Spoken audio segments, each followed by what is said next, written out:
Yo, what's crack-a-lackin' Challenger? I'm your host, James Morelan, and guys, today I got a new betta fish. And this betta fish right here is special for two reasons. Well, I mean, there's a lot of reasons it's special, but the main two reasons are that it is a baby betta fish and it's also a female betta fish. So those two combinations are just so awesome. So this is a little baby girl betta fish, which is super adorable. So I'll show you guys what she looks like right now. I honestly don't know how well you're gonna see her because she is so small. I'll try getting a different shot later in the video. Okay, so basically I have a little bit of a problem. I was at the pet store, I was walking around, I wasn't planning on buying a betta fish, I wasn't even planning on buying any fish at all, and when I was there, I went to the betta fish section just to look around because, you know, there are a lot of adorable betta fish. But then when I was walking through, I saw this little microscopic betta fish, and I was like, you are too adorable. Her eyes are literally super huge compared to her body. I was like, this is pretty cool, should I get her? Yes or no? And I was with my friend Chase at the time, and I was just like, I gotta send it. So I picked up this baby betta fish. I have kept a betta fish before that's a baby, and I actually kept it in this tank, ironically. And this is the tank that I had in a previous video when I set up my 3-gallon shrimp tank. However, obviously it will not be holding shrimp, and you might notice the Aquascape has been ruined. Basically, I removed all the plants because I used all the plants in my 90-gallon discus tank, and you may have remembered that video also. But yeah, now it's just a basic beer tank. I will be aquascaping it soon for this new betta fish, but I just really want to get her into a bigger tank instead of this little small cup that she's been kept in for a long time. So my plans in the long term are that once she grows up, I'll be adding her to my betta fish sorority, which is my 60-gallon huge tank. She's going to be added with a couple other fish, so it'll also help with aggression and the pecking order in the tank, which is just who's more dominant in the tank. I'll add her in with a couple other fish, but I'm going to raise her to size, and yeah. Alright, so I have the little baby betta fish in their cup. Hopefully this doesn't overflow, and there we go. Look how small she is. She is so adorable. Oh my gosh. So one problem I kind of see happening is it's hard to sex betta fish, which means it's just hard to tell their gender. The easiest way is just by noticing a spot on the bottom of a female betta fish that males don't have. I mean, I guess an easier way, which isn't always correct, is to see what betta fish have bigger fins. Males tend to have larger fins compared to females that usually have shorter fins. But basically, this betta fish is adorable. While she's in this little tank, I'm actually going to go start a water change. I'm going to remove some of the water. This tank does not have a filter currently. I've been doing some research and looking at some tanks that don't have filtration.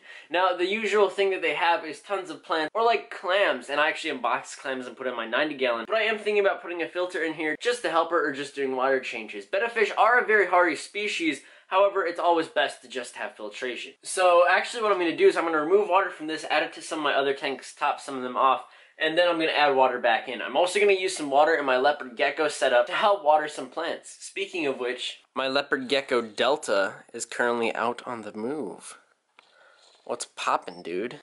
Alright guys, so I just did a water change and I actually had to add water to Delta's water dish. But one cool thing about betta fish, I say this in all my betta fish videos, is just that they have a labyrinth organ, which allows them to breathe oxygen from the surface, and that's something unique to them. Also, dwarf gouramis have it, and some other fish in their family, so that's pretty cool. I am going to add her in. I'm going to do this a different way than I do with basically all my fish. Betta fish fins are extremely sensitive and can be ripped and torn. They're basically like pure velvet, and they're like silky smooth, so you do not want to risk damaging them. That's why for most of the time when I move my betta fish, I do not use a net. That just prevents anything from being caught and pulled or ripped or torn, so I just want to prevent my betta fish from getting injured. What I'm going to be doing is pouring the cup into my hand and having the betta fish in my hand and just hand adding her in, so that'll be easier for her. Alright, so I'm going to set up the camera and get ready to do that.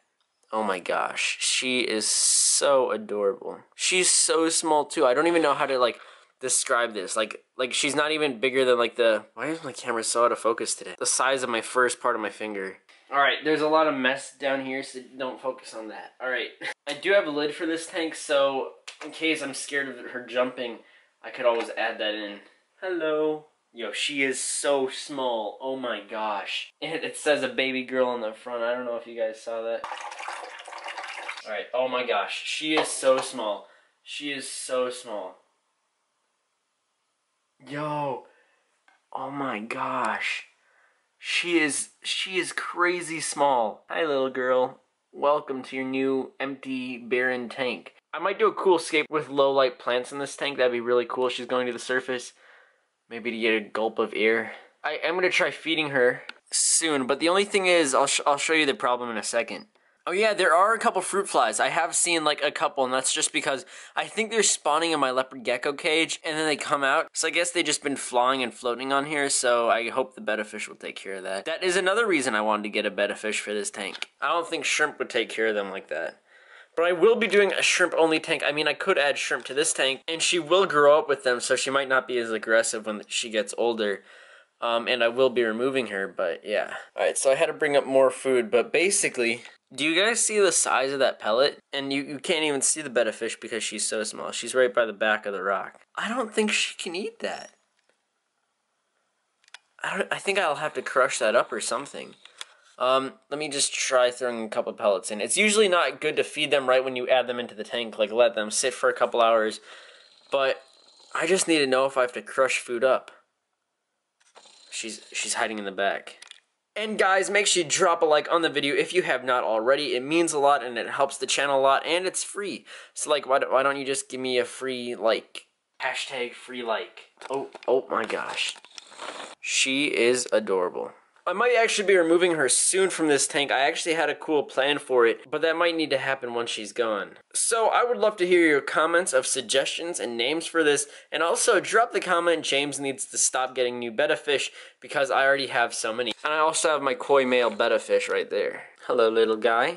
I would be concerned about the male seeing the female or the female seeing the male, but they won't really be able to see each other from that height. If they actually do see each other in any of your other tanks, like let's say you had another betta fish tank right next to it, that could cause aggression from both of them. They might start flaring and they might also become stressed. So just avoid having betta fish by each other.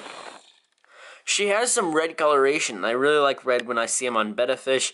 So I guess we'll just have to see what she eventually turns into and what she eventually looks like. So now you can see what the tank looks like barren. There are some leaves still in here. I actually plucked out a couple before this video. There is a thick substrate base and I don't want to waste that, so I definitely want to add some plants to this tank. So I'm thinking about maybe some moss balls, or I can remove some of the rocks, add some moss. I can add a cool piece of driftwood to the tank.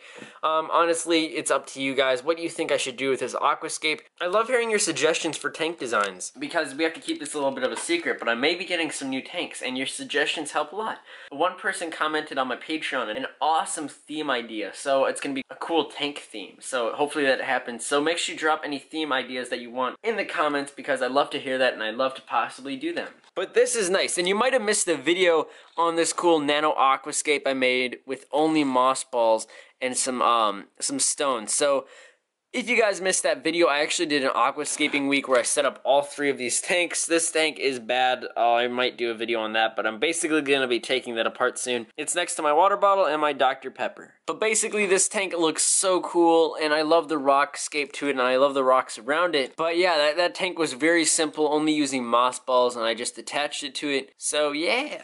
But basically where I was going with like all these tanks is this is my bedroom, so when I'm laying on my bed I get to look at this tank, this tank, this tank, and also that tank. I don't really get to see that tank that well just because it's lower, but I will now have a cool betta fish to stare at. And I already have this guy, and I have my leopard gecko.